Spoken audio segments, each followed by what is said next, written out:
name's Adrienne and I'm playing Linda in The Pride. And my name's Brendan and I'm playing Bruce in The Pride. And we are a married couple, a married lion couple. That's right. And the play is an invitation into our world and a specific dramatic and traumatic event that happens to our family. It happens to lions constantly. It's kind of it's a mirroring the behaviour of lions in a way, the kind of cycle of males going through being the dominant male and then being toppled by the new up-and-coming males, and females just sort of... What do you reckon? Well, yeah, I was just going the social structure of lions, but played out in a human family. Yeah. Well, played out in a human setting, but we are actually dressed in lion suits. So it is, we get that a lot, do we? Are you humans? Are you lions? I like to say both, because lions can't talk, and we obviously can. I'm definitely a human. I'm a human too, but I mean in the play. Yeah.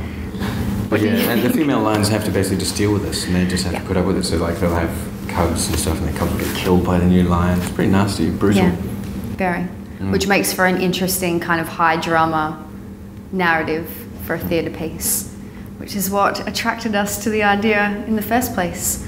Zoe Pepper, who's the director of the production, she came up with the concept, and then her and Brendan and myself and the other actor, Russell Leonard, who isn't here right now, we all co-devised it together. Yeah, so we did a lot of improvising, and I guess we had like ideas for scenes and stuff, and we would just like try things out and try and get stories together. And we were changing things right up until just before we went on stage. It was like, oh, rewrite the whole thing.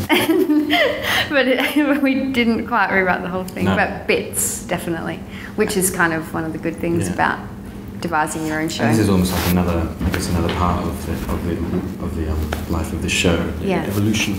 Because it first had a season at the Blue Room in September of last year. So for people who saw the show then, I've sort of been saying the show that we will be doing for PTC will be the same show but with like a few developments. So a few of the things that we didn't get time to put in the show last time, during this rehearsal process we're going to put them back in. So it will be... Yeah, I think we're the type of performers or we like being involved in work that does keep evolving and we keep pushing ourselves, and nothing ever sort of is like, oh yeah, that's perfect. Yeah. And it's such a great opportunity as well to kind of put in all those things that we didn't get to last time. So you've got Bruce, the figurehead of the family, who is married to Linda, my character, and they have some cubs together and they live in quite a small home. And Bruce is getting on a bit and he's aging and he's not quite the lion that he once was, but obviously in Linda's eyes he is, because it's her husband and they're very much in love. And so Bruce sort of buys lots of gifts for Linda and does a bit of work around the home to kind of, keep her happy, and he takes on quite an ambitious project in the play, which is he decides to renovate, and he's just not quite up to it, and his idea of renovating coincides with a new neighbour moving in next door, and this new neighbour is James, and he's a younger lion who forms quite an attachment to Bruce. Yeah, he really looks up to him. Really looks up to him, really wants to be quite like him. And much to Bruce's annoyance. Yeah, I don't know how much to say, whether I'll be giving it away. Bruce. But you see a power struggle then between James and Bruce, and then I'll leave the end a mystery, so you got to come and see it. But it's that sort of old lion versus young lion, and that's where we've borrowed the social patterns of lions to kind of play that out with a bit of dramatic intensity. Why don't you tell us about Bruce? Well, I was just going to talk about Linda a bit, because like she basically has to deal with the fact that she's got cubs that she needs to look after she needs to look after herself, and she loves Bruce, but the more he tries to fix things up, the more he kind of fails and exposes that his weakness. And so there's this kind of, I guess, like she's turning a blind eye, and as she turns around there's this young lion, and it's kind of like there's an awareness, perhaps. But maybe she won't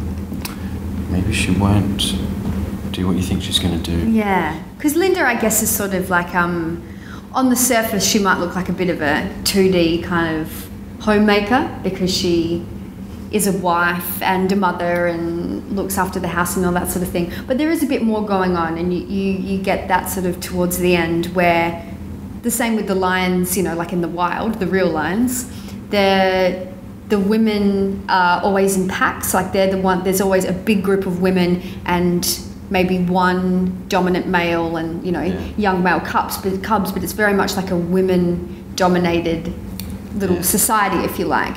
So there's something really interesting in that as well, that Linda has quite a lot of power actually, even though on the surface it might not look like that. So that's why it's really interesting to play it out in a home. World, not unlike the human world, but that's why it's quite interesting to set it in a house as well. It's quite a domestic setting, and you think, you know, I think it's different for everyone though. Yeah, I got on the lion costume early in like when we were working on the show and stuff, and you kind of forget that you're wearing. Yeah. And I was watching some footage of me in the lion costume, and it's quite hilarious, but it also is ferocious. Very funny, very funny. This guy. So when does the Pride begin, Adrian? Brendan, it starts on the 9th of June and runs to the 18th of June at the Studio Underground of the State Theatre Centre That's a of wonderful WA. venue. Wonderful venue. It is.